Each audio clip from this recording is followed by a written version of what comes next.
Saya mau tanya 3 pertanyaan saja Pak, tapi singkat-singkat saja ya. Pertama saya mau tanya mengenai ini Pak Ustadz, mengenai surah 48 ayat 2, bahwa di situ dikatakan bahwa Muhammad sangat pendosa itu.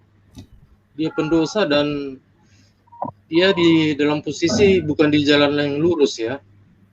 Pertanyaan saya, apakah Muhammad ini bisa menjadi pedoman hidup bagi teman-teman muslim itu? Apakah bisa menyelamatkan sehingga karena di dalam surah 48 ayat 2, surah Al-Fat ayat 2 itu Muhammad itu pendosa dan dosanya pada saat lalu dan yang akan datang. Artinya sampai pada saat hari kebangkitan dia tetap akan melakukan dosa. Itu pertama, Pak. Dalam surat Kedua, Al-Fat itu, Pak, sebentar ya, tidak ada kata Muhammad ya. Kita harus paham ya, tidak ada kata Muhammad ya. Dalam surat Al-Fat ayat 2 itu tidak ada kata Muhammad. Tapi itu tujuannya ke Muhammad kan itu pendosa. Enggak ada. Saya koreksi juga enggak ada. Enggak ada, karena Pak. Dari ayat pertama pun tidak ada merujuk kepada Muhammad gitu. Dalam teks asli ya, tidak ada ya. Terus itu agar Allah memberikan ampunan kepadamu atas dosamu yang lalu dan yang akan datang, serta menyempurnakan nikmatnya atas pendosa dan menunjuki ke jalan yang lurus. Ini artinya penerjemah Indonesia ini mentafsirkan gitu ya. Berarti menyesatkan orang, karena memang selalu setiap kali ditambah-tambahkan begini pasti akan berbeda makna ya kan? Itu tapi tafsir, Bu Fatimah, tapi boleh saya komen ya. Jadi kalau tafsirnya itu merujuk kepada Muhammad ya, kita harus belajar dulu asbabun nuzul namanya ya. Sebab-sebab turunnya ayat ya. Asbabun nuzul surat Al-Fat ini tentang apa ya? Kalau misalnya kita bisa ketemu asbabun nuzulnya, kita bisa ngejelasin gitu ya. Nah, para penafsir akhirnya mungkin menuliskan, mungkin ini cerita ketika masa kemudian perang ya. Kita bisa cek misalnya ya asbabun nuzul surat Al-Fat ya. Bisa dicek. Ayat satunya nih, Pak. Ayat satunya mengenai tentang peperangan ini. Mereka mengalami kemenangan. Gitu ya. Jadi kita bisa cek gitu ya. Oh, saya kira itu untuk Muhammad itu pendosa dan dosanya akan ada hari juga dosanya akan datang datang. Tapi jadi begini Bapak akan berdosa sampai yang akan datang. Iya, sebentar Pak Benyamin. Tapi di makanya itu Bu Fatimah, di Al-Qur'an yang saya punya itu ya terjemahannya tuh nggak ada kata Muhammad. Tapi kalau merujuk kepada teks aslinya memang nggak ada. Di terjemahan saya nih banyak yang beda dengan terjemahan yang Menteri Agama punya. Oke, tapi gini ya, kita lihat konteksnya ya. Ya, balik lagi penafsiran asbabun nuzul tadi. Al-Fat ya, itu bercerita ya tentang peristiwa Hudaybiyah ya, perjanjian yang dilakukan antara kaum musyrikin Mekah dengan Rasulullah, dengan Muhammad pada waktu itu gitu ya. Jadi mungkin memang konteksnya adalah bicara tentang Muhammad gitu ya. Makanya dikatakan bahwa karena ini kan agar Allah kalimatnya memberikan kepada Muhammad ya. Apa itu? Nggak kebaca saya. Agar Allah memberikan ampunan kepadamu. Jadi, nah, dia bicara kepadamu berarti ini antara Jibril dengan Muhammad gitu. Memang betul dalam kurungnya Muhammad. Ya. Jadi ini asbabun nuzulnya kita pahamin. Oh, ini waktu peristiwa ini gitu ya. Nah, konteksnya itu dan dosa yang akan datang. Jadi sampai akan datang Muhammad akan lakukan dosa, dia akan jadi antikris. Betul, bukan itu tafsir sendiri Pak ya. Kalau itu ditambah-tambahinnya begitu ya. Kalau konteks ayatnya bahwa ada dosa yang akan datang, Muhammadnya udah mati sekarang ya. Gitu loh ya. Karena upah dosa adalah maut gitu ya. Jadi orang-orang yang mati yang berdosa pasti mati gitu ya. Kalau orang yang nggak berdosa, yang dia akan hidup kekal. Gitu. Oke, pertanyaan berikut Pak. Kita ngerti gitu bahwa konteks ini memang bicara tentang Muhammad gitu ya. Jadi kita mengerti bahwa di dalam dijelaskan di situ ada dosa masa yang lalu dan yang akan datang ya. Nah waktu bicara ini Muhammadnya masih hidup gitu loh ya. Jadi menggambarkan apa? Menggambarkan keadaan ya, menggambarkan kondisi manusia siapapun itu dalam kondisi apa? State of being, kondisi berdosa, keadaan berdosa gitu ya. Makanya kita harus tahu. Jadi kalau dosa itu apa? tindakan, state of action, dan state of being, keadaan kita berdosa. Begitu gitu ya. Betul tadi, tapi jangan ditambahin dia jadi antikus dan sebagainya. Nggak ada ayat tentang itu. Gitu ya. Ya. Gitu ya, Pak ya. Oke, mungkin Aditya bisa jawab, bantu jawab Aditya. Kedua. Oke. Terima kasih atas waktunya. Sebentar Pak Benyamin tadi baru satu, Bu. Dia ada pertanyaan beberapa lagi satu-satu. Masih gini, Bu. Sesuai konteks pertanyaan. Jadi sekalian biar dia yang jawab mungkin. Oh, gitu. Aditya. Oke, sebentar aja saya ya. Oke, terima kasih atas waktunya. Selamat malam dan salam mempesona semuanya. Oke, mungkin saya langsung ke narasumber aja ya, Pak Arif. Sebelum saya lanjut bertanya, Pak Aditya jawab yang tadi aja nih mengenai masalah tentang surat Al-Fat. Sebentar dulu Mbak. Ya, kan saya sebentar aja. Kasih Anda untuk menjawab ini. Saya juga masih belajar di sini Mbak. Makanya saya mau tanya kepada Pak Arif, narasumbernya. Anda masih Islam kan? Nah, sebentar dulu. Saya belum masuk sudah di depan. Kalau dia mau tanya, berarti gini dulu biar Pak Benyamin dulu selesaikan, Bu. Kalau begitu saya kasih Pak Benyamin. Iya, Pak Benyamin dulu. Pak Aditya tunggu dulu sebentar, Pak ya, biar Pak Benyamin selesaikan 2 pertanyaan lagi. Ya, silakan Pak Benyamin. Oke, pertanyaan kedua ini. Dalam surah Al-Jin ayat 19, di situ dikatakan sholat itu berdiri, bukan rukuk atau sujud. Coba buka surah 72 ayat 19. Ya. Jadi kita mau ikut hadis atau ikut Al-Quran nih Umus ini? Umus ini harus ikut Al-Quran atau ikut hadis? Karena dikatakan sholat itu posisinya berdiri, bukan rukuk atau sujud. Surah Al-Jin 72, surah 72 ayat 19. Ya, Pak, bisa buka? Memang, ya Pak, kalau Al-Quran itu nggak cuma bisa satu ayat, karena tersebar-sebar di ayat-ayat yang lain ya. Jadi ada ayat juga buat orang-orang yang ruku, buat orang-orang yang bersujud, itu ada juga ayat tentang itu. Nah, Al-Quran tidak menuliskan tata cara sholat, ya. Tidak dituliskan. Karena sholat ada perintahnya, iya. Karena secara harfiah, sholat artinya adalah doa, ya. Berdoa. Bagaimana cara berdoanya? Tidak dituliskan di dalam Al-Quran. Ya, tapi ada narasi yang menuliskan, ada orang-orang yang meruku, ada orang yang sujud, dan seterusnya. Ya. Dan dalam rukun sholat juga ada berdirinya. Bapak mungkin nggak pernah sholat, jadi nggak tahu bahwa sholat itu banyak berdirinya, gitu ya. Nah, lalu ar-raki, ya, yang ruku juga. Nah, kemudian yang sajid, ya, yang sujud, ya, al-ibid, beribadah itu ada perintah-perintahnya. Nah, tata cara sholat, ya, itu diatur di dalam hadis, ya. Jadi karena Al-Quran tidak menuliskan tata cara sholat, ya, dalam hukum fikih Islam yang tidak tercantum ditulis dalam Al-Quran, dituliskan dalam hadis, ya. Akhirnya tata cara sholat itu, ya, dituliskan di dalam hadis, gitu ya. Nah, lalu kemudian ada 4 mazhab yang berbeda dalam Sunni, ya, Hambali, Maliki, Hanafi, dan Syafi'i. Orang-orang Syafi'i agak berbeda juga sholatnya dengan orang-orang di Maliki, ya, ataupun Hanafi, gitu ya. Ada yang sholat kemudian dia harus tangannya lurus ke bawah. Ada yang menaruh tangannya di dada, ada yang menaruh tangannya di atas perut, ya. Nah, itu berbeda-beda memang, gitu ya, di dalam tafsir dalam hadisnya, gitu ya, karena tidak ada tata cara sholat di dalam Al-Quran diperintahkan, gitu. Dan itu ada di hadis, gitu. Tapi ada perintah untuk sholat. Nah, begitu Pak, gitu loh. Jadi kalau Bapak cuma mengutip satu ayat surat Al-Jin berdiri, ada juga ayat tentang orang-orang yang sajid, yang sujud. Ada juga ayat tentang ar-raki yang meruku, gitu. Ada juga. Mantap. Ini maaf, ini namanya Minal ini sebentar kok songong ya.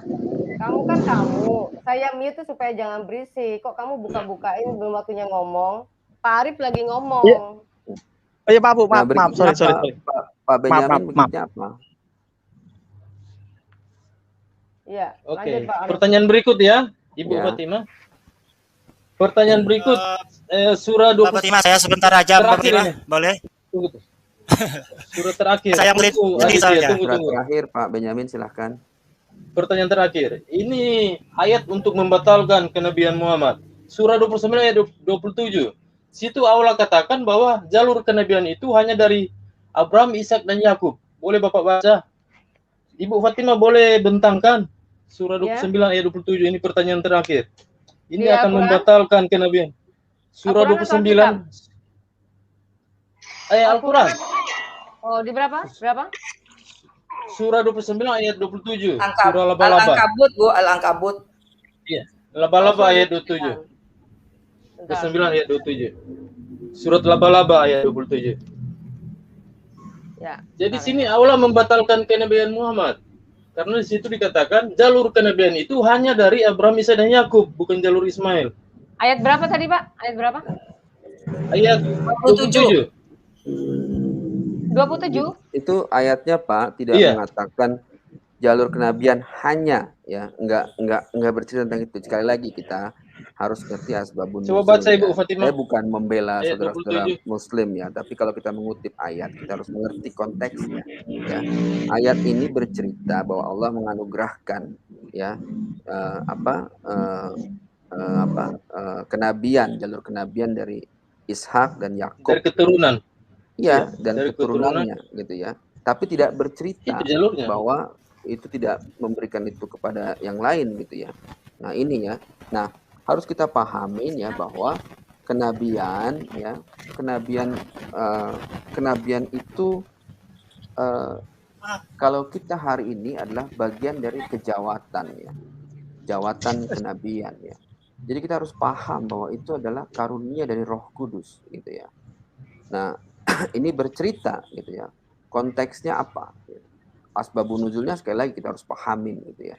Dalam teks itu harus dipahami tidak ada bahwa itu membatalkan teks yang mengatakan membatalkan kenabian Muhammad, tidak ada. Gitu.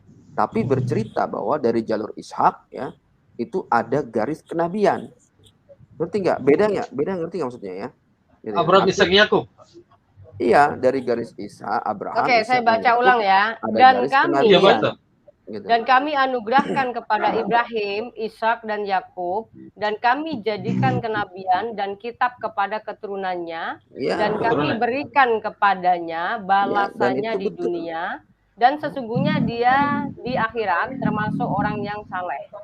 Nah, beda kalau dalam ayat itu. Nah, beda kalau dalam ayatnya dituliskan dan kami hanya memberikan ya, kenabian kepada keturunan. Ada kata hanya, tidak ada katanya.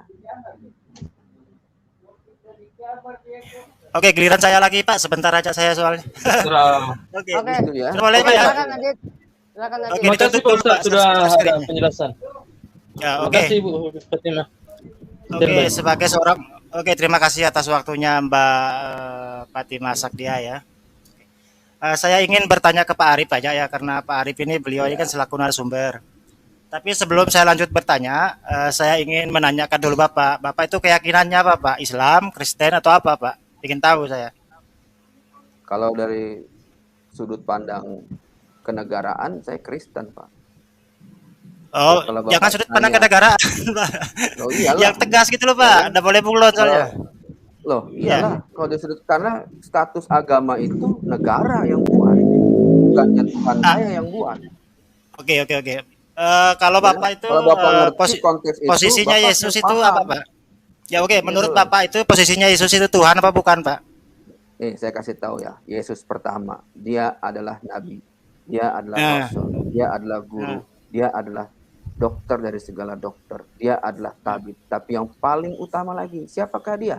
Dia adalah Al-Masih. Tahu kata Al-Masih artinya? Nah, sebentar. Begini Pak. Bapak tahu kata Al-Masih? Pak Aditya sebentar ya biar Bapak Arif. Saya lagi mau jelaskan siapa itu Isa Al-Masih. Bapak tahu itu kata Al-Masih artinya apa? Al-Masih dari kata Mesias. Begini Pak, ya. Langsung ke pokoknya aja. Apakah menurut Anda itu? Pak Aditya sebentar. Bapak Arif sedang menjelaskan pokoknya. Aduh, jelasin ya. Saya lagi jelasin ya. Itulah dia semua. Dia guru, dia rabi, dia nabi, dia adalah rasul, dia adalah tabib dari segala tabib, dokter dari segala dokter. Itulah dia semua, ya. Dan dia adalah Al-Masih. Bapak tahu kata Al-Masih? Al-Masih dari kata Mesiah yang artinya apa? yang diurapi. Dia adalah siapa? Dia adalah anak Allah yang diurapi. Kenapa disebut anak? Karena dia keluar dari Bapa. Kalam Allah yang nuzul jadi manusia. Kalau dia kalam, dia apa? Dia adalah ghair al-makhluk, yang bukan makhluk. Ya. Kalau dia kalam, ada di mana? Fil bad'i kanal kalimah wal kalimatu kana inallah. Ya, hadza kana kalimatu. Dia adalah pada mulanya adalah firman. Firman itu bersama-sama dengan Allah. Ya, firman itu. Oke, saya sudah dapat poinnya, Pak. Jadi kalau sama saya tuh enggak usah muter-muter. Artinya begini, Pak. Simpel aja. Sebentar. Katanya waktunya sebentar. Saya ingin tahu dasar imannya dulu apa, biar saya tuh lanjut ngomong Bapak saya jelasin kan. Ya, Bapak.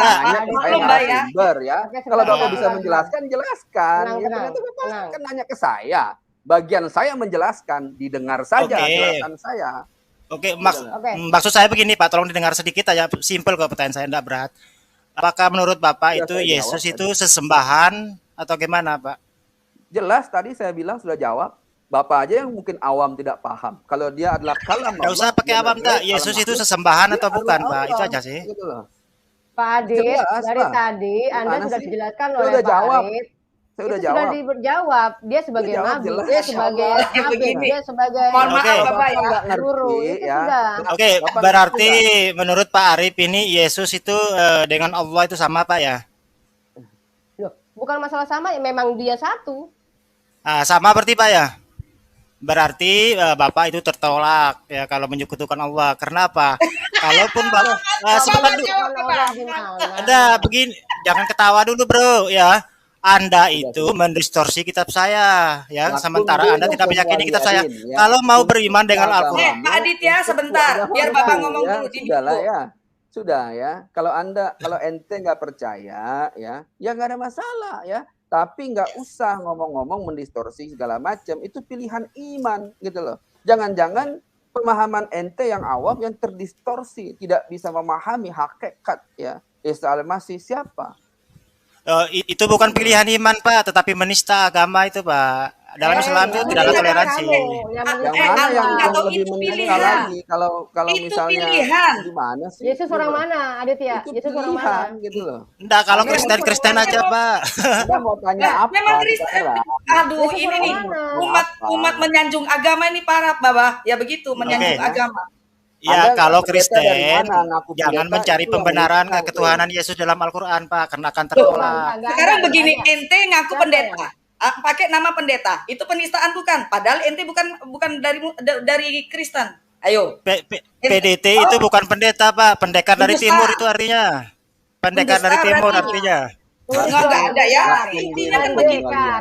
Aja ya. Jangan pendeta, PDT itu pendeta. Ya. Untuk saya yang saya yakini, saya tidak paksa ya. Yang menista itu orang yang memaksa orang lain ya. Yang menista itu yang bawa golok mau bunuh orang, itulah yang menista ya. Karena Allah adalah sejak kapan Islam itu mengajar membunuh, Pak? Ayat yang mana, Pak? Ya. Ntar kalau dikasih ayat, kamu bingung. Iya. Jangan membangun narasi begitu, Pak. Ya, dalam Islam itu jelas barang siapa yang narasi, Pak Aditya, membunuh satu jiwa, maka dia itu seolah-olah telah membunuh seluruh umat jiwa manusia di muka bumi. Barang siapa yang memelihara satu jiwa, maka dia seolah-olah telah memelihara seluruh jiwa di muka bumi ini. Jadi clear dalam Islam itu. Perkara person, perkara individu itu urusan lain. Gitu loh. Bentar, Pak Aditya. Jadi sistem dengan individu nggak bisa gitu, Pak Aditya. Silakan Baba jawab, Baba. Kita serahkan ke Baba dulu. Jawab dulu, Pak. Ya, gantian ya Pak Aditya, diam dulu ya. Ada 160 ayat ya yang memerintahkan untuk membunuh dalam peperangan ya. Nah, jadi kita harus mengerti bahwa agama itu ya bicara tentang konflik, peperangan dan seterusnya gitu ya. Kitab suci, kitab yang kita anggap suci itu mencatat peristiwa-peristiwa itu. Dan ada peristiwanya, qutilu, bunuhlah mereka. Ya. Itu ada terlalu banyak ayatnya. Terlalu banyak. Ya, tapi ya saya harus kalau bilang dikasih gitu nggak ya. mau dia. Tapi saya harus bilang ya bahwa setiap orang akhirnya punya pandangan dan bebas memilih pandangannya. Kenapa? Saudara-saudara kita yang NU tidak punya pandangan yang sama. Oke, Pak, saya paham ayat itu, Pak. Begini, Pak. ayat itu dalam konteks ya, apabila kita diperangi dari negeri kita, Pak. Pak Aditya dijelaskan dulu, dengerin dulu. Saya lagi jelasin. Kan saya udah bilang tadi ya, saudara nggak perlu jelasin ke saya. Saya yang jelasin ke saudara tadi bahwa itu ayat-ayat perang, ketika dalam perang. Problemnya adalah tafsir perangnya ya. Darul harb ya. Darul harb itu ya. Ada dua kategori ya. Darul harb itu daerah perang dan Darussalam daerah damai gitu loh. Problemnya adalah kembali lagi ke tafsir masing-masing. Kalau orang-orang Wahabi ya, orang-orang yang punya pandangan bahwa ini adalah Darul Harb, diperangin ya. Makanya ada ISIS, ada Taliban, ada kelompok-kelompok yang berperang gitu loh. Kenapa? Karena menganggap tafsirnya, situasinya adalah situasi peperangan. Tapi dengan saudara-saudara kita yang NU, mereka nggak anggap ini sebagai situasi peperangan. Ini adalah Darussalam, rumah damai ya. Jadi apa? Ada perdamaian gitu loh ya. Nah, tapi ya, ada atau tidak? Kan begini Pak, itu ada nilainya Pak. Begini, maksud saya tuh begini. Makanya ada atau tidak? Kalau Anda mempercayai Al-Quran itu, jangan dipilih-pilih yang sesuai selera Pak. Harus diimani seutuhnya gitu loh. Itu konsisten itu namanya. Itu berarti kamu, ya. Berarti kamu. Ya kan? Makanya kalau jangan mencari pembenaran ketuhanan Yesus dalam Al-Quran. Tidak mencari pembenaran. Ada, ya. Lalu saya sampaikan bahwa itu tafsir dari ajaran-ajaran dari iman-iman yang berbeda gitu ya. Bukan saya yang memilih-milih itu ya, tapi ada sebuah realitas. Ada nggak saudara-saudara kita yang memahaminya ini sebagai situasi damai? Ada, tapi ada nggak kelompok-kelompok yang memahami sebagai situasi perang? Ada juga ya. Tapi ada nggak tertulis Bapak ini bisa juga membedakan mana agama mana politik. Berarti Bapak ini ente yang nggak bisa membedakan kayaknya begini. Ya ente nggak bisa bedain mana agama mana politik. Ya udah, sorry Kak Aditya katanya cuma sebentar ya. Iya, ya lanjut aja yang lain dulu. Udah Bu. Oke. Kick aja, bagus. Jadi gini, siapa namanya Aditya? Justru di sini saya melihat kamu yang justru pilih-pilih. Kamu bilang Islam hanya mengajarkan tentang kedamaian. Wah, katanya bunuh semut aja itu sama aja membunuh manusia gitu kan.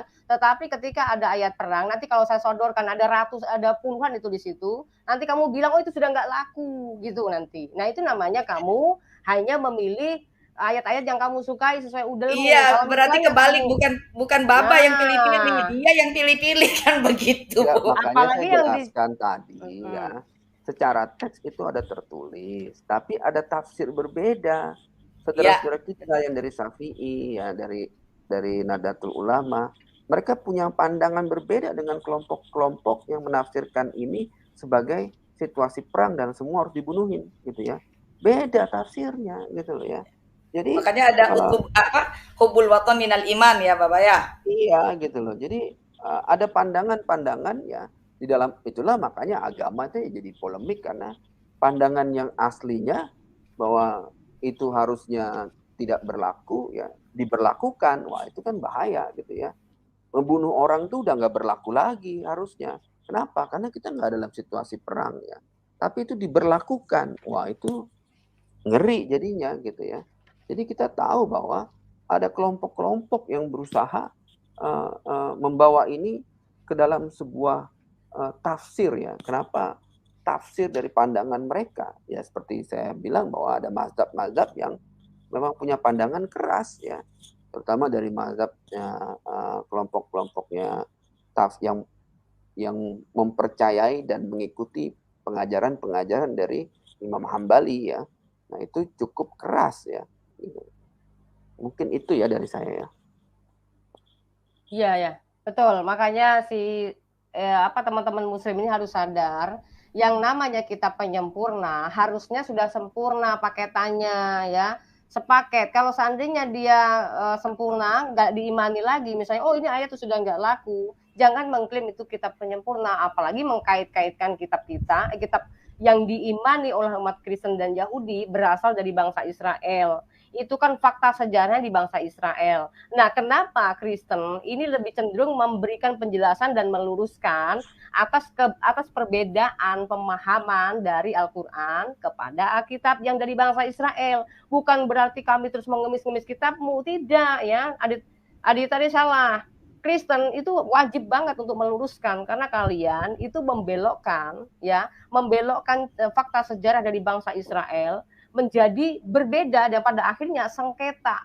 Timbullah yang namanya ada ayat-ayat peperangan untuk memerangi orang kafir kayak gitu-gitu begitu ya. Aditya ya. Oke, ada satu lagi Islam nih kayaknya tadi nih. Sebentar biar dia masuk dulu ya. Biar cepat selesai. Karena Pak Arif juga pasti capek karena ini sudah jam 8. Oke, selamat malam Pak Minal. Halo, selamat malam Ibu Fatimah dan teman-teman semuanya. Terima kasih untuk izinnya untuk bisa masuk Ibu Fatimah. Ya, dan narasumber ya. Ya, Pak. Pak Arif ya, Pak. Iya, Pak. Ya, silakan singkat saja. Oke, singkat saja Pak Arif. Kalau emang di waktunya singkat, berarti saya langsung nanya aja kali ya. Ya, nggak apa-apa. Silakan. Oke. Pak Arif, saya mau bertanya Pak Arif. Pak. Tadi kan Pak Arif sudah banyak membicarakan mengenai ayat-ayat Al-Quran ya. Saya pikir di situ sebenarnya agak lucu sih Pak. Dalam artian sebenarnya kalau boleh tahu nih Pak Arif, kalau Pak Kace kan kemarin jawabannya agak membingungkan gitu loh. Dia menghina Nabi Muhammad, cuma dia memakai Al-Quran, kan harusnya satu aja gitu. Kalau dia tidak membenci Nabi Muhammad, bolehlah buka Al-Quran gitu kan. Kalau nggak dibalik, dia tidak boleh membuka Al-Quran atau mencari pembenaran Nabi Isa atau Yesus ketika dia membenci Nabi Muhammad gitu. Jangan dia pakai standar ganda gitu loh Pak Arif. Itu yang pertama. Kalau Pak Arif memang tidak membenci Nabi Muhammad, oke, nggak masalah buka Al-Quran. Itu yang pertama.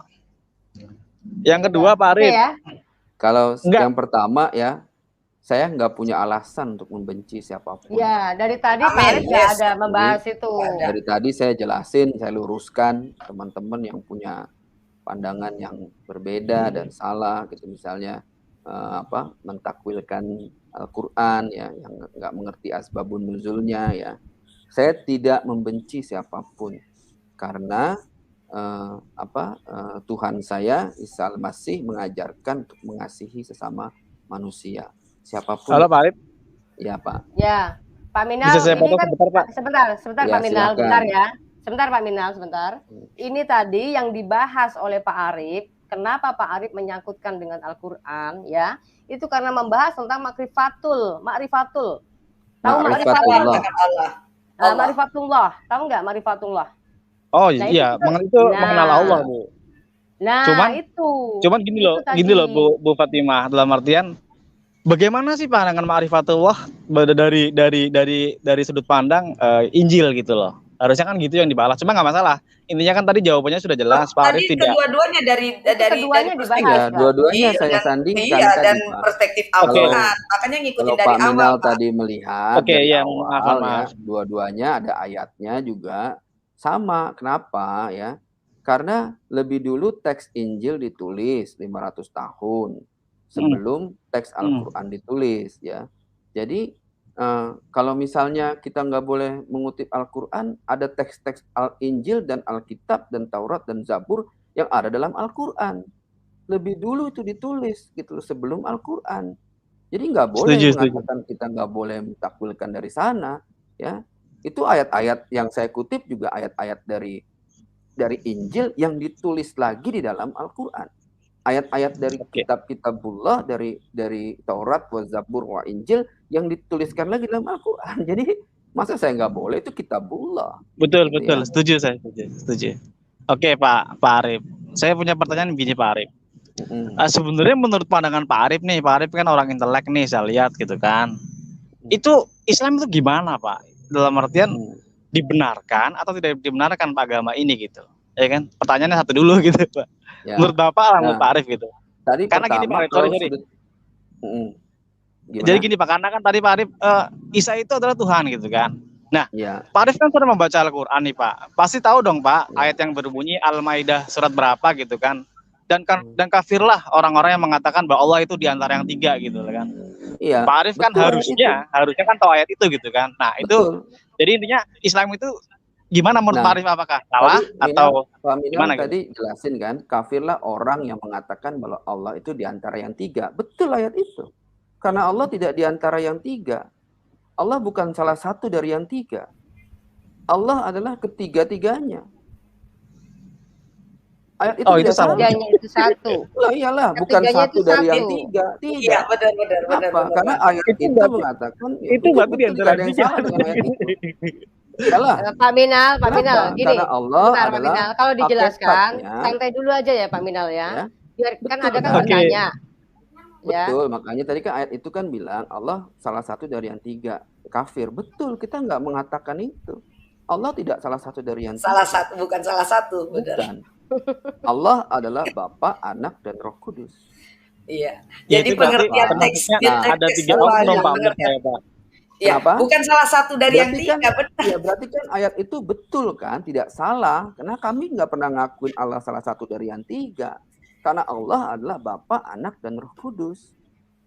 Tiga-tiganya. Ya intinya kan gitu, berarti kan di antara yang tiga, Pak. Dalam artian apakah Anda itu nyebutnya Allah? Bukan di antara yang tiga, cuma satu dan Kudus atau itu saya bagi saya. Kalau ayat Oke, selesai Pak ya. Kelas dulu. Salah satu dari yang tiga kan bunyi ayat itu begitu ya. Oke, sekarang gini Pak. Bagaimana sih pandangan Aris mengenai Muslim ini Pak? Maksudnya bagi Bapak apakah itu salah ataupun itu gimana ya, terserah Pak Arif lah, saya pengen tahu aja. Maksudnya tentang apa? Tentang Muslim, tentang agamanya atau? Ya intinya kan berarti kan Pak Arif meyakini bahwa Kristen lah yang paling benar mungkin bagi Pak Arif kan, makanya bagi Pak Arif pandangan bagi Pak Arif memandang Islam itu apa Pak gitu? Apakah itu agama yang kalau Pak Kacek kan bilang itu agama jin gitu kan gitu? Ya, saya udah jelaskan ya. Kalau saya orang kalau boleh memilih tidak punya agama, kenapa? Karena Tuhan saya tidak pernah menciptakan agama. Ya, ini harus kita pahami. Saya harus jelaskan, kekristenan itu bukan agama. Tapi apa kekristenan itu? Kekristenan itu adalah bagaimana Allah mau memulihkan hubungan kita yang rusak gara-gara dosa. Dan pemulihannya itu lewat firman yang Dia utus. Ya, kata utus itu jelas ya. Firman yang diutus nuzul jadi manusia. Ya. Ayatnya kita bisa baca berlimpah-limpah ayatnya bahwa Isa al-Masih adalah apa? Ayat linnas wa rahmatan minallah. Isa al-Masih adalah kalam Allah ya. Itu ada ayatnya semua. Jadi firman Allah. Nah, kalau gitu kita harus mengerti hakikat kalam Allah ya. Hakikat dia sebagai kalimat Allah. Apa ya? Kalam Allah itu adalah ghair al-makhluk, yang bukan makhluk ya. Ada dua hal yang tidak pernah Allah ciptakan. Ya. Segalanya ya di alam semesta ini cuma ada dua kategori, khalik pencipta dengan makhluk dan ya. Makhluk ya cuma ada dua kategori itu ya. Manusia pertama diciptakan dari apa? Manusia pertama diciptakan dari tanah, tadi kita bahas ayatnya ya.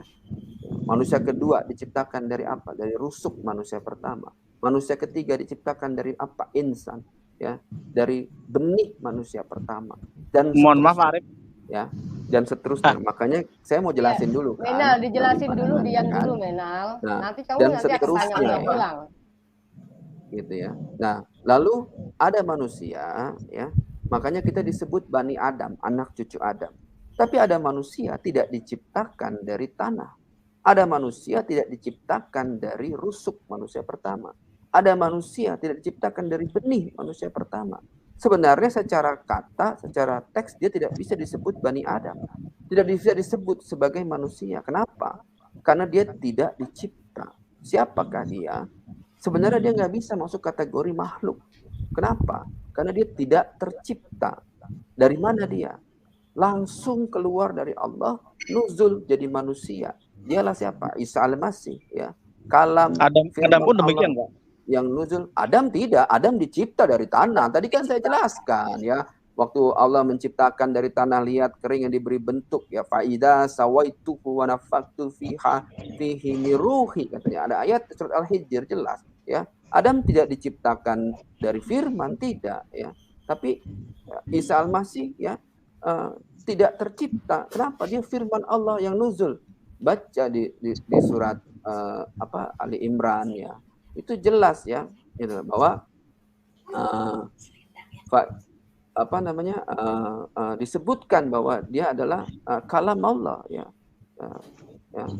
yang bernama adalah Al-Masih. Jadi Kalau dia kalam Allah, ya kita harus tahu hakikat kalam.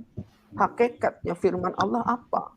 Ya, tadi saya jelaskan cuma ada 2 kategori di alam semesta: makhluk yang diciptakan Allah dan khalik, pencipta.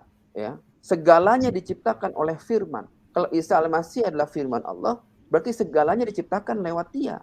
Dia adalah penciptaan itu sendiri, ya. Segalanya diciptakan lewat dia. Nah, lalu kalau dia kalam Allah, dia masuk kategorinya apa? Ghair al-makhluk, yang bukan makhluk. Ada 2 hal, ya. Imam Syafi'i bilang ada 2 hal, ya, yang bukan makhluk apa? Roh Allah dan kalam Allah. Kalau segalanya ini hancur punah, yang tinggal apa? Yang tertinggal hanya kalam Allah dan roh Allah, dan Allah itu sendiri, ya. Jadi Allah di dalamnya dalam Allah ada firman-Nya, ada rohnya, dan semuanya hancur punah, hanya ada itu aja, ya.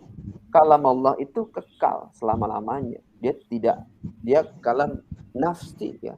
Yang nafsi yang kekal, tidak pernah bisa dimusnahkan.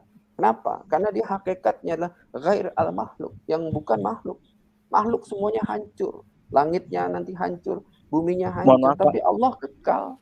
Begitu juga firman-Nya kekal, kalamnya kekal, rohnya juga kekal. Jadi Allah, ya, yang disebut Bapa, ada firman-Nya yang jadi anak, jadi manusia, itulah Isa al-Masih. Dan Roh Kudus, 3 di dalam 1. Halo? Begitu Pak, ya Pak Mina. Ya, jadi gini Pak Arif, pertanyaan kan gini Pak. Ya. Pak Arif setelah mempelajari banyak buku atau dari beberapa profesor atau guru gitu kan. Nah, memandang Islam itu gimana Pak? Maksudnya ini ajaran yang salah kah atau apa gimana gitu Pak? Ya, pertama gini ya, pandangan saya tentang agama itu sama, bahwa agama tidak berasal dari Tuhan. Ya, saya harus firm nih ya.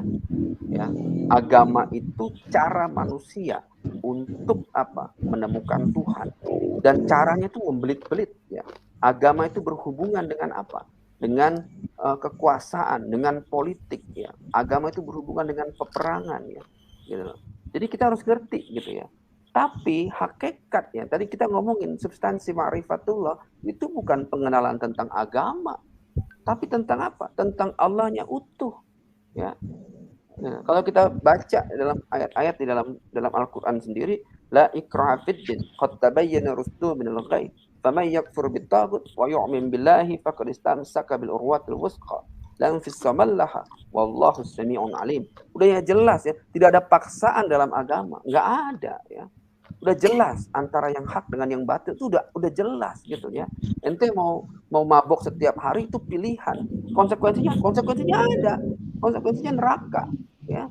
Udah mau nyuri setiap hari ada konsekuensinya neraka. Nah, ini kenapa kemudian muncul syariat ya, muncullah agama-agama ya, karena manusia cenderung untuk berbuat dosa dan melanggar, sehingga kemudian apa, syariat ini ditambahkan karena ada dosa, karena ada pelanggaran, tapi ada sesuatu yang membebaskan kita dari dosa-dosa ini. Apa? Rahmat Allah. Baca di surat Maryam, siapa rahmat Allah? Isa al-Masih adalah rahmatan lil alamin fid dunya wal akhir.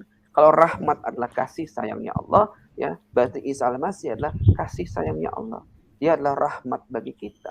Nah, jadi pandangan saya tentang agama sama, tapi hakikat ya dari kekristenan bukan agama.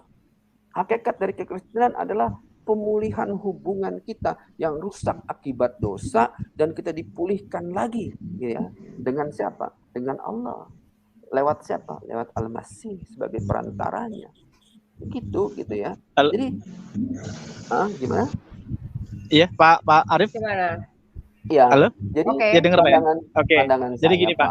Ya, gimana? Ya, okay. Terima kasih Pak. Ya terima kasih pandangannya. Ya namanya orang punya pendapat kan harus dihargai Pak. Saya sih oke lah. Sebagai intinya sih saya paham Pak.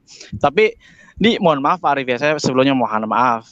Ini kok jadi kayaknya nih Pak. Saya mohon maaf. Kayaknya kok jadi kayak saya melihatnya Pak Arif itu kayak agama Bahai Pak. Jadi dia semua agama itu dianggapnya sama gitu loh. Jadi jangan. Bukan. Pak. Dalam konteks sama ini Pak. Nggak paham. Sorry. Bapak berarti belum paham. Iya. Konteks pandangan saya jelas. Saya ya. boleh bertanya nggak Pak? Sebentar. Karena Bapak menganggap saya salah Pak. Ya, justru saya tidak menganggap agama itu ada. ini penting ya pandangan saya. Semua agama. Berarti Anda tidak menganggap Kristen itu agama gitu, Pak? Dengerin ya. Kalau saya bilang agama itu semua sama ya, bukan berarti agama itu benar. Ya, saya kasih tahu aja ya. Saya harus paham ya. Ya, saya dari tadi ngasih pandangan, orang nggak ngerti ya. Kalau saya punya agama, status saya sekarang sebagai orang Kristen, agama saya itu karena negara saya meminta saya untuk menuliskan itu. Kalau kolom agama di KTP itu dihapuskan, saya bersyukur bahwa saya nggak punya agama. Ya, itu penting ya. Ya, kenapa? Karena iman saya kepada Isa Al-Masih bukan dilandaskan atas agama, tapi karena apa? Kepercayaan saya, karena keselamatan yang dia berikan kepada saya. Ini penting ya. Saya ini berlaku di semua. Jadi saya tidak menganggap, justru saya menganggap tidak menganggap agama itu benar gitu ya. Kenapa? Karena agama tidak menyelamatkan. Tidak ada satupun agama yang menyelamatkan. Nggak ada. Keselamatan hanya datang dari apa? Dari penghapusan dosa, dari karya keselamatan yang Tuhan berikan lewat siapa? Isa Al-Masih. Dia yang menghapus dosa kita, bukan agama yang menghapus dosa kita. Agama Kristen tidak menyelamatkan. Agama apa? Yahudi tidak menyelamatkan, Bahai tidak menyelamatkan, Islam tidak menyelamatkan. Itu pandangan saya. Gitu loh. Kalau saya hari ini KTP saya harus dibilang Kristen karena orang pengikut Isa Al-Masih di Indonesia disebut Kristen. Itu aja. Gitu ya. Kalau saya tinggal di Arab ya, nggak ada tulisannya di KTP kita orang Arab bahwa pengikut Isa Al-Masih disebut Kristen, nggak ada. Gitu. Halo? Oke. Gitu. Boleh saya lanjutkan Pak Arif? Ya, silakan Pak. Oke, Pak Arif. Tapi sih kalau boleh saya berargumen Pak. Yang saya tangkap sih berarti Pak Arif itu, mohon maaf ya, saya bilang mohon maaf. Itu karakternya, yang saya tangkap adalah karakternya lebih ke arah Kristiani. Karena lebih mempercayai bahwa Tuhan itu ada 3, ya kan, Roh Kudus, Isa. Enggak, ini karakter Pak, mohon maaf, ini kita tidak berbicara KTP ataupun bukan Pak, cuma karakter yang saya tangkap Pak. Saya ini pendeta Pak. Oh iya, berarti Kristen dong kan? Apa Katolik saya nggak paham. Kan saya udah bilang di KTP saya, karena kita hidup di negara NKRI yang mewajibkan menuliskan identitas kita, keagamaan kita, ya saya harus menuliskan sebagai Kristen. Gitu. Oke, saya lanjutkan ya Pak Arif ya. Kalau bahasa Arabnya di Ustadz juga disebut karena Ustadz adalah guru, gitu ya. Atau mu'alim. Boleh saya lanjutkan? Ya, boleh saya lanjutkan Pak? Sebentar Pak Minal, bentar gini ya Pak Minal. Saya terima kasih Anda sudah bergabung di channel saya dan saya hargai kesopanan Anda ya. Cuman kembali lagi saya akan arahkan Anda bahwa apa yang kami bicarakan adalah mengenai tentang makrifatullah. Ini bicara tentang pengenalan ya, pengenalan akan Allah itu sendiri, akan Allah. Makanya cara memberikan edukasi Pak Arif tadi seharusnya Anda sudah tangkap. Ya, tetapi kalau Anda tidak tangkap ya silakan Anda yang memberikan edukasi mengenai tentang makrifatullah tadi. Begitu, silakan saya akan berikan Anda untuk memberikan penjelasan tentang makrifatullah. Silakan Pak Minal. Dibalik. Iya, terima kasih Bu Fatima. Iya, intinya kan saya untuk mendudukan suatu masalah ya, bukan masalah sebenarnya. Cuma kan harusnya ya saya harus punya acuan gitu kan, acuan dulu. Berarti kan ini mohon maaf, intinya kan Pak Arif dengan pembicaraan apapun tidak beragama ataupun saya tidak kurang paham ya, cuma bagi saya ini mohon maaf Pak Arif, saya melihat Pak Arif ini adalah karakternya adalah mirip dengan ya pokoknya Kristiani lah gitu loh Pak, menurut saya gitu loh Pak, menurut saya. Pertanyaannya gini Pak, sebagai pengikut pertanyaannya gini Pak. Ya, itu sudah jangan diperjelas lagi, itu sudah ulang-ulang diperjelas Pak Minal, silakan. Nah, kami juga memberikan penjelasan tentang makrifatullah. Jadi sekarang giliran Anda memberikan pengarahan atau memberikan edukasi kepada publik bahwa bagaimana caranya Allah Anda itu memperkenalkan diri. Silakan.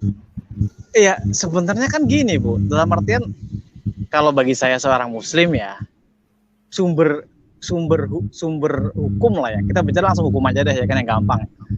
Sumber hukum salah gini Pak, sebaiknya mungkin kalau boleh Pak Arif atau Bu Fatima menunjukkan Pak surat Al-Baqarah dari ayat 1 sampai ayat 5 kalau nggak salah. Itu kan jelas Pak bahwa sumber hukum kita adalah Al-Quran.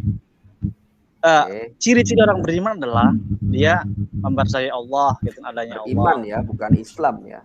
Iya, beriman. Oh iya, beriman, betul Pak, beriman. Beda kan? Tuh. Beriman dengan Islam beda kan? Iya, karena gini Pak Arif. Ini suaranya kok sampai itu ya dubbing gitu ya Pak Minal. Tolong mungkin diperbaiki dulu handsetnya. Dengung ya? Surat Al-Baqarah. Iya, mendengung. Ya. Dicabut handsetnya dulu. Alif Lam Mim, Dzalikal kitabu la raiba fihi hudan lil muttaqin. Itu kan, Pak? Ya. Sudah, Bu? Pak Minal masih. Mungkin Pak Ustadz boleh saya bertanya terakhir ini? Sebentar Pak ya, biar Pak Minal dulu Pak. Gantian Pak, gantian Pak. Sabar Pak Benyamin. Ya, enggak apa-apa lah, udah enggak apa-apa. Biarin yang penting kedengaran Mas suaranya. Saya sakit saya nih. Halo? Dikecilin aja deh Pak Minal. Ya, dengar Bu? Enggak bisa gitu. Dengar Bu ya? Iya, silakan. Oke. Ya, mungkin teman-teman kayak Pak Arif yang mungkin sudah terlanjur ya, sudah terlanjur sering membaca Al-Quran. Saya pikir sebaiknya Pak dalam artian baca baik-baik Al-Baqarah ayat pertama sampai ayat kelima. Di situ jelas bagaimana sih ciri-ciri orang beriman dan bagaimana orang beriman gitu loh Pak. Bapak bisa bahasa Arab nggak? Bahasa Arab sedikit sih Pak. Rencana mau belajar cuma belum sempat karena kerja Pak. Dulu di ini. Bu Fatimah bisa bukain di surat Al-Maidah 111. Baik, sebentar ya Pak. Al-Maidah 111 ya, Bah. Iya. Saya bacain. Ya, Pak Minal. Sebentar, Bu. Kita ini ya. Al-Maidah 111. Ya. Ya. Bentar, sabar ya. Baca teks asli dan artinya ya, biar Pak Minal ngelihat ya, karena merujuk pada Al-Quran ya, kita merujuk juga pada Al-Quran. Silakan. Bisa kelihatan? Halo? Di zoom dikit Bu kayaknya. Ya. Udah, silakan bacain. Maidah 111. Waduh, mohon maaf Pak Arif, saya pakai handphone Pak. Ini saya besarin, saya besarin. Biar ini Bu Fadila yang. Oke, cukup boleh. Ya, bacain. Saya bacain ya, Bapak ya, Pak Minal ya. Sudah kelihatan Bu, sudah kelihatan. Mana? Belum itu. Wa idh auhaitu ilal hawariyina an aminu bi wa bi rasuli wa bi rasuli qalu amanna washhad bi annana muslimun. Jadi apa? Saya baca Bu ya. Ya. 111 kan ya? A'udzubillahi minasyaitonirrajim. Bismillahirrahmanirrahim. Wa id auhaitu ilal hawariyina an aminu bi wa bi rasuli qalu amanna washhad bi annana muslimun. Sorry Pak. Annana muslimun. Ya. Artinya apa bi annana muslimun? Kami adalah orang-orang Muslim. Baca, lihat artinya coba. Ke atasin lihat artinya. Bu Fatimah bisa liatin artinya? Oh, oke. Saya pikir dia bisa ngartiin Pak, kan dia masih Islam lihat gitu. Lihat coba ya. Apa artinya? Itu berserah Pak. Berserah diri. Kepada pengikut ya, saya baca aja ya. Dengerin ya. Dan ingatlah ketika aku ilhamkan kepada pengikut-pengikut Isa yang setia. Pengikut Isa yang setia, berimanlah kamu kepadaku dan kepada Rasulku. Mereka menjawab, ya, kepada Rasulku kami, dan mereka menjawab, ya, kami telah beriman dan saksikanlah wahai Rasul bahwa kami adalah orang-orang yang muslim. Wa ashadu bi annana muslimun. Jadi ketika saya ditanya, ya, menurut pandangan Islam, saya pengikut Isa Al-Masih yang setia, ya. Menurut Al-Quran, wa ashadu bi annana muslimun, saya juga orang-orang muslim. Setuju. Nah, sudah. Kalau begitu kenapa Anda masih bertanya apa agama saya? Makanya saya bilang, menurut pandangan siapa agama saya? Kalau menurut negara, ya, saya orang Kristen. Menurut Al-Quran, saya pengikut Isa Al-Masih, saya adalah Muslim. Oh tidak Pak, tidak. Saya siapa? Tidak Pak. Kok tidak jelas? Muslim dengan Islam itu beda. Karena gini Pak Arif. Saya kalau boleh berargumen ya Pak Arif. Jadi kan ada ayat yang berbunyi di Al-Quran begini Pak. udkhulu fi silmi kafah gitu loh Pak. Masuklah ke dalam agama Islam ini secara keseluruhan gitu loh Pak. Jangan kemudian Pak Arif mengambil ayat ini itu kan sebagai muslim. Cuma ayat yang lain yang berbunyi bahwa kafirlah orang-orang yang mengatakan bahwa Tuhan itu 3 atau diantara yang 3 itu. Ayatnya harus jelas nih ya, jangan ditambah-tambah. Kafirlah orang-orang yang mengatakan bahwa Allah itu satu dari antara yang 3 itu ya. Itu yang salah. Memang benar orang-orang Kristen tidak mengatakan Allah salah satu dari yang 3. Iya, betul. 3 itu Maria salah satunya. Muslim begitu. Bukan salah satunya Maria. Jadi Maria. Bukan. Maria kan bukan Tuhan Maria. Nggak paham makna-makna dalam bahasa makna-maknanya gitu loh, Pak. Boleh saya lanjut, Bu? Pak? Iya, gitu loh. Oke, saya lanjut ya. Jadi makanya kan jangan menganggap saya kan ini Al-Quran mengatakan pengikut Isa Al-Masih yang setia adalah orang-orang Muslim. Washhadu bi anana muslimun.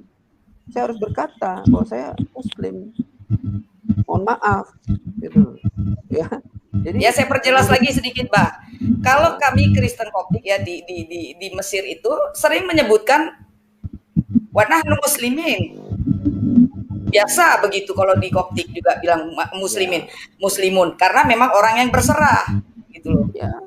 Enggak ada masalah sama orang Arab ketika mereka bilang kami muslim. Makanya tadi Pak siapa namanya? Minal. Pak Minal ya. Kata Islam itu berasal dari kata aslama, artinya Islamu. Ya, yang berserah. Nah, kita percaya ya, sebelum kedatangan Muhammad ya, yang berserah diri itu adalah Isa Al-Masih. Dia menyerahkan dirinya.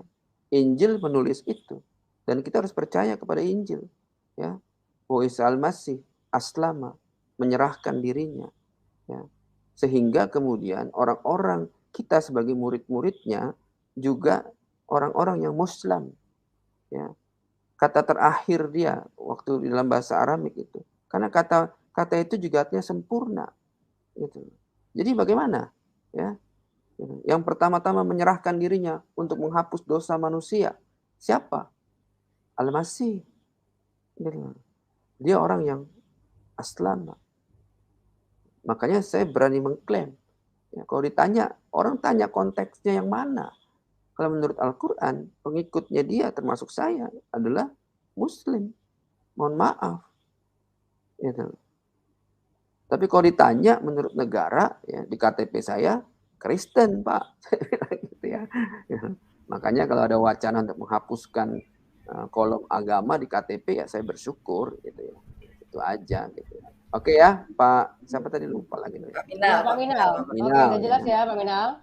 Mohon maaf saya mute karena memang suara Anda berisik, jadi biar fokus gitu. Ya, lanjut ke yang lain dulu, Bu. Silahkan. Ya. Ini mau sampai jam berapa ini? Bu Fatimah bisa saya sudah mau turun. Halo? Sebentar Pak Benyamin, nanti gantian dulu Pak Benyamin. Kasihan kampanye juga udah kemalaman. Ya, Pak Minal udah ya. Pak Minal dan Pak Benyamin. Ya. Gantian yang lain Pak Minal ya. Yang lain. Karena yang lain harus bicara, Pak Arif juga harus istirahat ya. Terima kasih banyak untuk waktunya. Terima kasih untuk semuanya ya. Selamat malam. Ya, oke, Pak Minal. Terima kasih juga. Ya, Pak Minal. Ya, oke, silakan Pak. Fatimah boleh terakhir. Pak Benyamin gantian dulu Pak Benyamin, kasihan yang lain. Oh ya. Ya. Hanya ajaran Yesus silakan. Halo, shalom Bu. Iya, salam. Shalom Pak. Saya boleh langsung tanya ke Pak Arifnya? Ya, silakan. Agak dipersingkat ya. Jadi cukup satu pertanyaan saja karena memang waktunya sudah sangat larut. Silakan. Oke, terima kasih Bu. Itu Pak Arif. Ya Pak. Allah yang disembah orang Muslim Islam lah dengan Allah yang disembah orang Yahudi. Apakah sama Pak? Ya, Allah itu bagi kita cuma satu, Pak. Ya, makanya seperti waktu Isa Al-Masih atau Yesus bicara dengan perempuan Samaria, dia jelas berkata, kamu menyembah apa yang tidak kamu kenal. Ya, sementara kami menyembah apa yang kami kenal. Nah, jadi kita harus firm ya. Jadi ada orang-orang, ya, ada kelompok-kelompok yang menyembah Allah yang tidak mereka kenal. Nah ini kita harus paham. Sebutannya kata Allah sama, ya. Tapi apakah mereka menyembah apa yang kita kenal? Berbeda jelas, ya, nggak sama gitu ya. Ya, Jadi harus paham ya, Pak ya. Tapi nggak sama ya itu jawabannya. Oke. Berarti nggak sama ya Pak ya? Nggak sama. Oh. Mereka kan nggak kenal kata Allahnya sama ya, kata penyebutannya karena Allah kan kata umum untuk Tuhan, ya kan? Untuk sesembahan lah ya. Allah ini sesembahan. Itu gambaran ketika Al-Masih ya bicara dengan perempuan Samaria. Ya, perempuan Samaria itu personifikasi ya, personifikasi dari apa? Personifikasi dari orang-orang yang tidak mengenal Tuhan yang sebenarnya. Karena orang Samaria pada waktu itu menyembah Baal, ya, bukan menyembah Allah Israel, ya. Makanya kemudian Isa Al-Masih berkata kepada dia, kamu menyembah apa yang tidak kamu kenal. Kami menyembah apa yang kami kenal. Wah, itu kan itu gambaran bahwa mereka tidak menyembah Allah yang sebenarnya, gitu Pak. Ya Pak ya. Jadi, makasih Pak. Yang kedua boleh Bu? Silakan. Masih boleh Pak Arif? Tanya yang kedua? Ya, silakan. Oke, udah cukup ya 2 ya, yang lain belum. Oke. Silakan. Makasih ya Bu ya. Yang kedua Pak, mau tanya, kan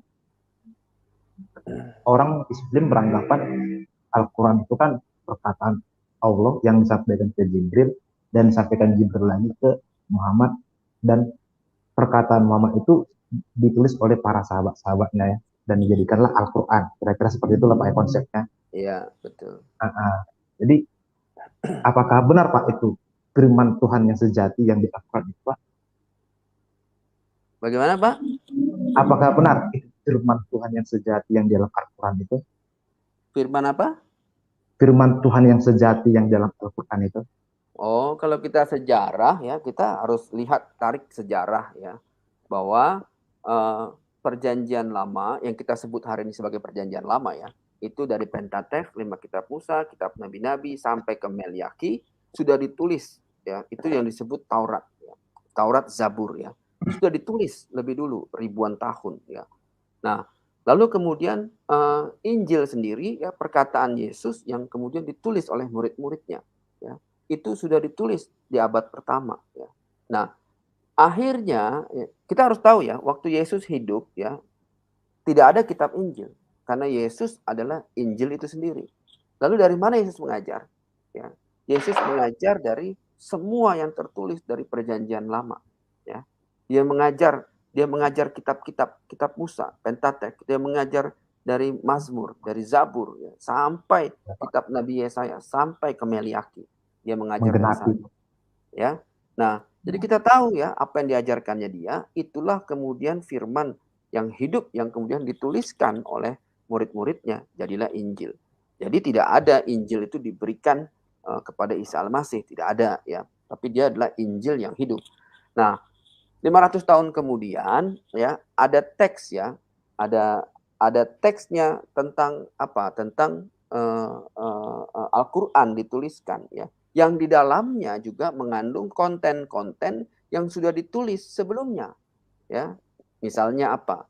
Misalnya dituliskan bahwa Isa Al-Masih adalah kalam Allah, firman Allah. Yubasyirruki bikalimatin min husmuhu masihu isabnu Maryam wajihan fid dunya wal akhir wa minal mukharrabin ya. Ditulis Alkitabiah tidak? Alkitabiah ya. Ada teks, ada fragmen-fragmen yang kemudian dituliskan di situ. Lalu apalagi? Bahwa Isa Al-Masih adalah rahmatan lil alamin fid dunya wal akhir. Ditulis juga, ada juga di situ ya. Lalu apalagi ya? Ya tadi yang saya sampaikan ya, gambaran tentang makrifat kepada Allah, tentang penciptaan manusia dituliskan juga di situ. Lalu apalagi misalnya dituliskan juga bahwa Isa Al-Masih menyembuhkan orang sakit ya, membuat orang buta melihat, Alkitabiah, bahwa dia punya juga mujizat ya, yang bisa menyembuhkan orang lepra ya. Itu Alkitabiah. Lalu kalau kita berkata ini bukan firman Tuhan, bagaimana? Ya, jadi kita harus paham sejarah teksnya, ya, bahwa secara teks ya ini ada manuskrip yang kemudian ditulis ulang, ya.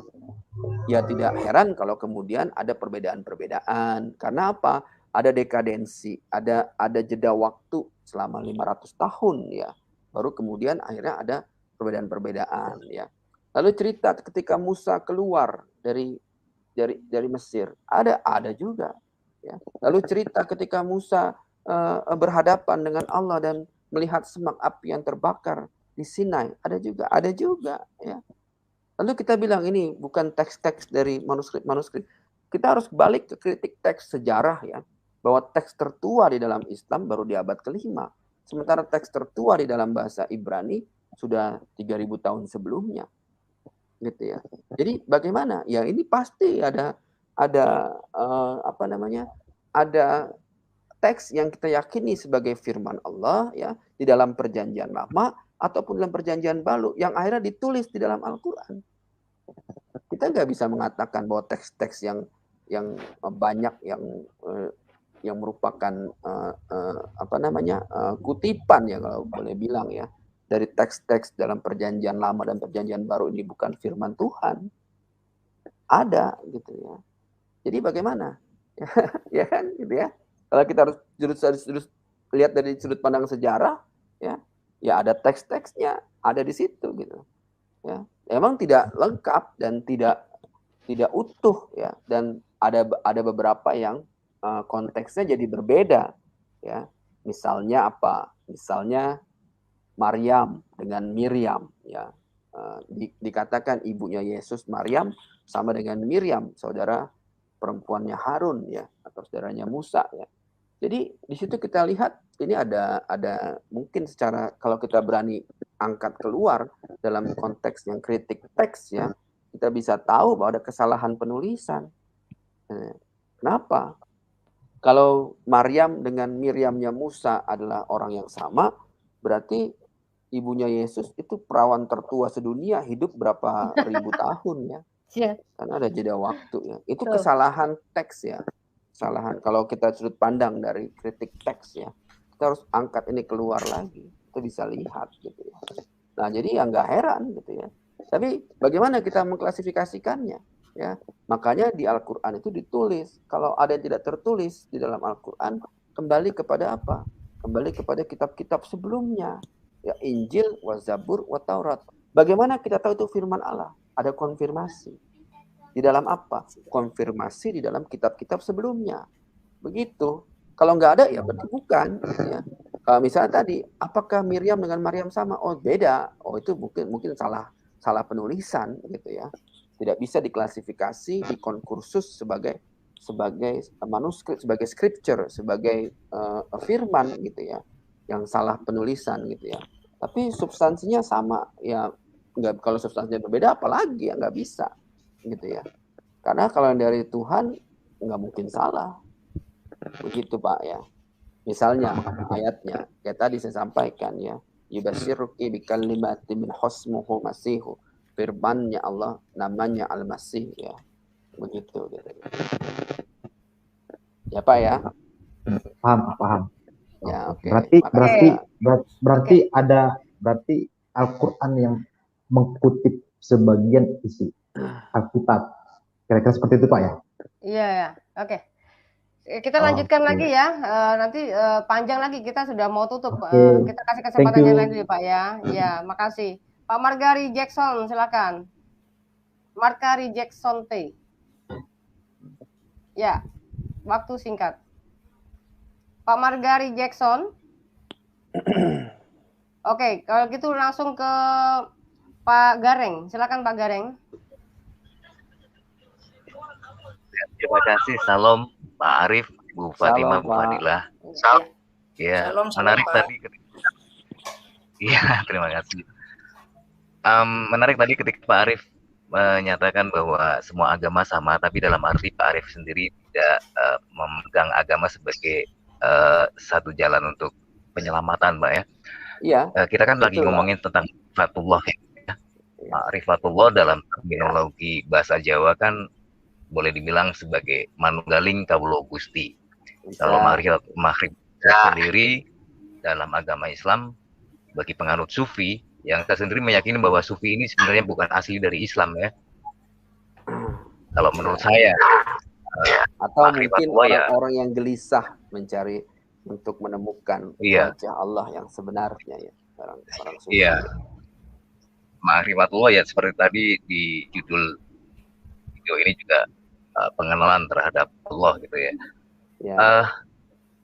Saya pernah punya latar belakang di Kejawen, Pak. Sebelum saya menerima Yesus Kristus sebagai juru selamat saya juga kan sebelumnya Islam, terus kemudian sempat galau, terus kemudian masuk ke Kejawen, kemudian akhirnya terima Yesus Kristus sebagai jalan juru selamat saya. Pada saat itu gini Pak, di Kejawen yang saya tahu manunggaling Kawula Gusti itu pada prakteknya itu kan begini Pak.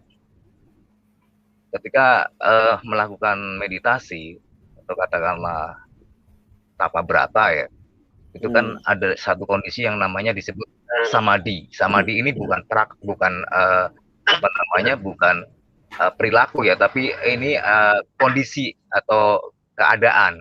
Jadi kadang orang sering salah kaprah samadhi ini seolah-olah praktek gitu loh. Istilah prakteknya itu bukan samadhi, tapi samadhi ini keadaan di mana kita mengalami trans, Pak. Trans dalam arti kita seperti hilang gitu loh, Pak. Melebur dengan Yang Maha Kuasa gitu loh, Pak. Nah, itu di praktek Kejawen itu kan juga sama halnya dengan mungkin seperti yang Pak Arif tadi terangkan, pengenalan kita atau peleburan diri kita dengan Yang Maha Kuasa itu ya seperti itu. Yang saya rasakan juga seperti itu, bahwa kita benar-benar melebur dengan Yang Maha Kuasa, dengan alam. Dan di situ kita menjadi satu, Pak. Jadi tidak ada lagi dualisme. Jadi kalau dalam kepercayaan agama Hindu Buddha itu kan ada, terutama Hindu ya, itu kan ada kitabnya yang disebut Advaita Vedanta. Advaita artinya non-dualisme. Itu bahasa Sanskertanya kan seperti Advaita Vedanta, yang artinya tidak ada lagi saya dan Tuhan. Artinya yang ada adalah aku. Seperti halnya prakteknya Sesiti Jenar itu kan juga mengapa disebut Sesiti Jenar itu mengaku-ngaku diri sebagai Tuhan, karena dia merasa sudah menyatu dengan Allahnya gitu loh, Pak. Nah, pertanyaan saya, bagaimana sudut pandang Pak Arif, point of view dari Pak Arif memandang praktek yang seperti ini, atau katakanlah agama-agama yang menurut saya dengan masing-masing agama yang ada di muka bumi ini. Tapi yang saya rasakan selama ini adalah kenapa kita sulit sekali menjalin satu hubungan relasi katakanlah, atau menyatukan persepsi dengan umat yang disebut rahmatan lil alamin ini, Pak. Itu tadi, Pak. Dua pertanyaan saya itu aja, Pak. Terima kasih. Baik, terima kasih, Pak. Yang pertama tentang manunggaling Kawula Gusti. Memang itu padanan yang sering dipakai oleh saudara-saudara kita dari Kejawen ya. Tapi problemnya adalah Kawula ndak iso dadi Gusti. Ya. Jadi sebenarnya kurang pas kalau dibilangi manunggal Kawula Gusti. Ya. Gambaran itu sebenarnya sosoknya adalah Gusti iso dadi Kawula. Kawula ndak iso dadi Gusti. Tapi Gusti iso dadi Kawula. Itu ya.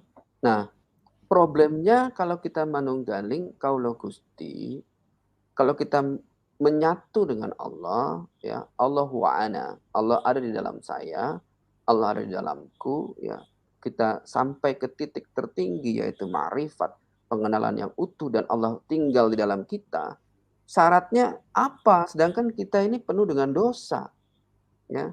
Di dalam pandangan saudara-saudara dari Kejawen, apakah ada syaratnya adalah penghapusan dosa?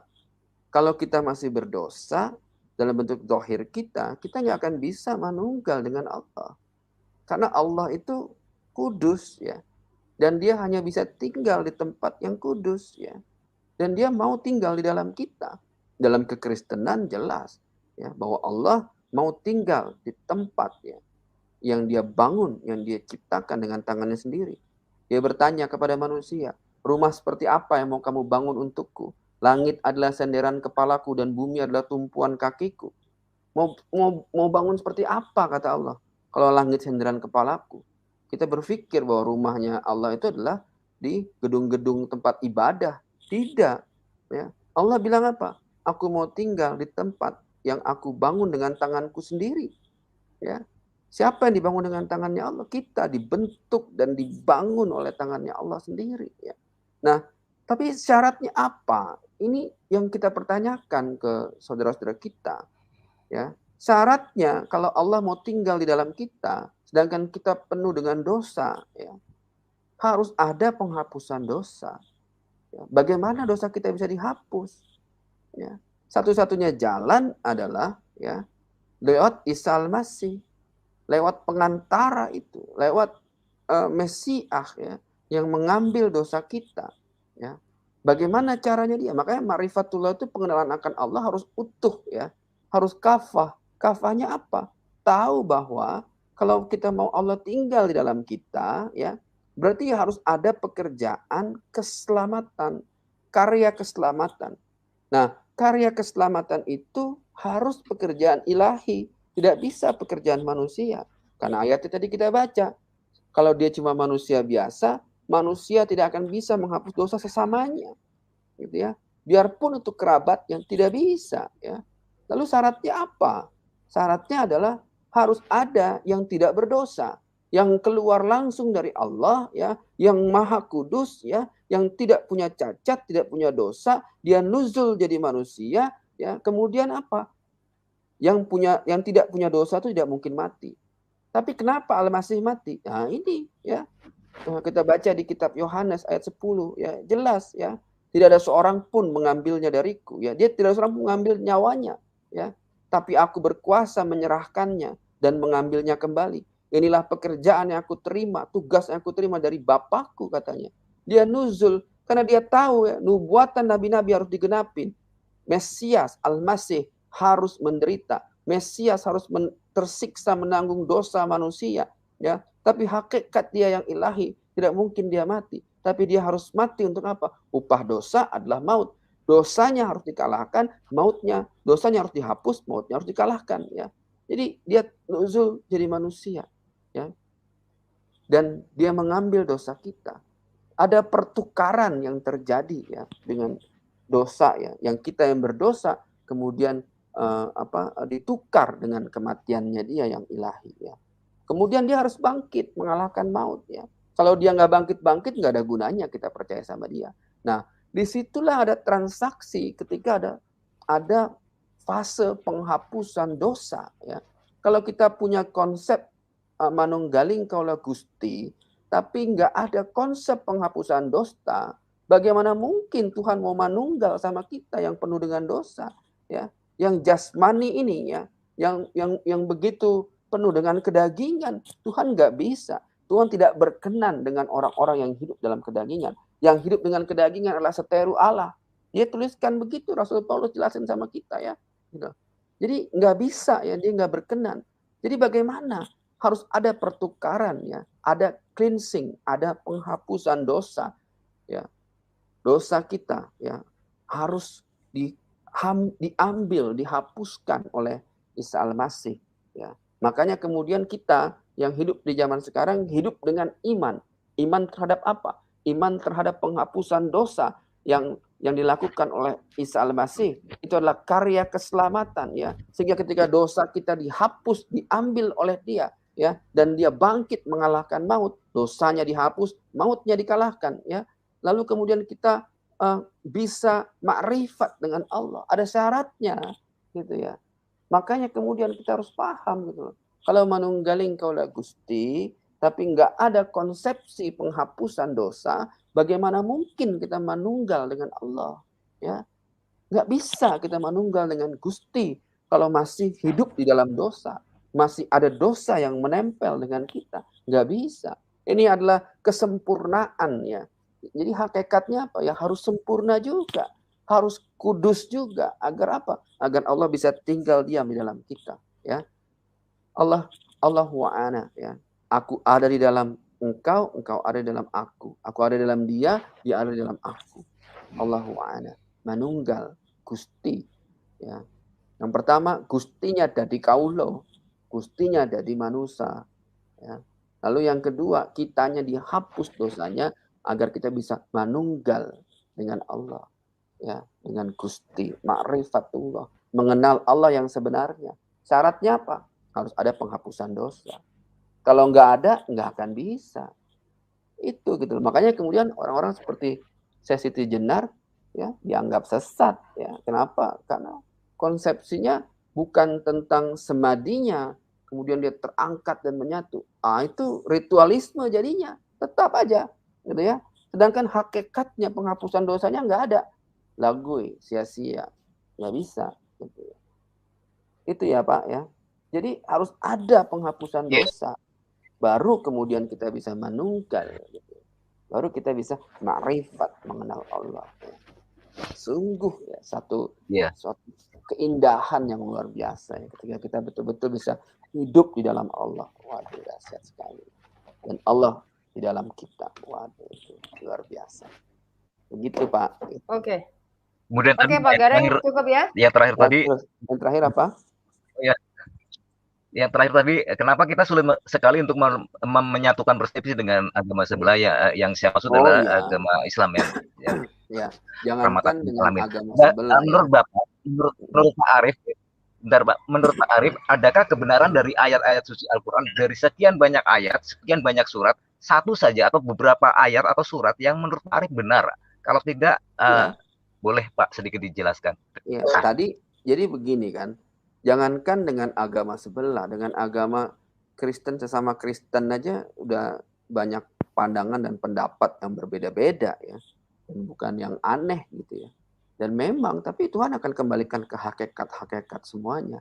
Lalu itu pertanyaan tadi udah sebenarnya ditanyakan. Di Al-Quran itu ada nggak firman? Ada. Innallaha yubasirruki bikalimati min husmuhu masihu. Kalau Bapak tadi lihat lagi presentasi saya yang pertama, itu jelas kelihatan ya. Ayat-ayat yang ada yang sudah pernah ditulis sebelumnya, baik dalam kitab Injil dan dalam kitab Taurat dan Zabur, ditulis lagi di dalam Al-Quran. Sudah ada. Gitu. Banyak sekali ayatnya. Gitu loh. Nah, bagaimana kita tahu bahwa itu adalah firman yang benar? Ada konfirmasinya. Kita dari ayat yang sebelumnya.